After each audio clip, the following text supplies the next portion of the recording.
My name's Jason O'Rourke. I'm the head teacher of Washingborough Academy, which is in the heart of Lincolnshire.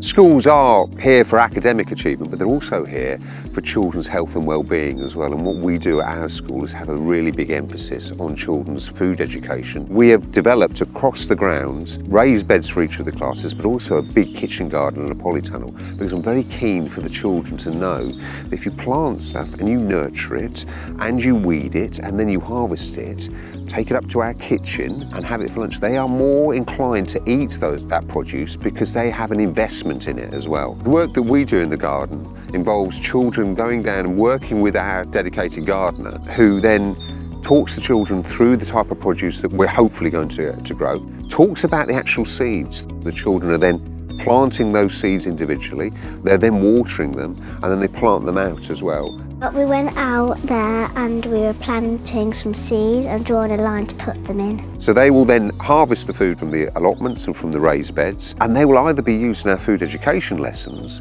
or we take them up to our school kitchen and they're used within the salad bars or the food that the chef prepares. When it goes to chef, they would wash it, then they'd snip it, like the salads, and they'd cook it, some of it, and then they'd serve it for hot school meals for the ones who don't have packed lunches. They also have like a salad bar that we can pick what salad we have. When I first came, I said to them, where do you get lettuce from? They said, Tesco's. Now they say we get it out our garden.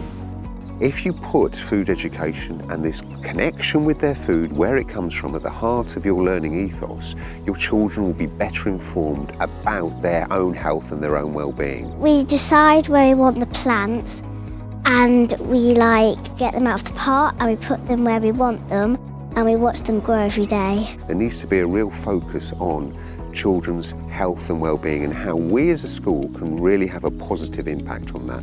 And this project that we're involved in and the work that we do in this school does have that positive impact.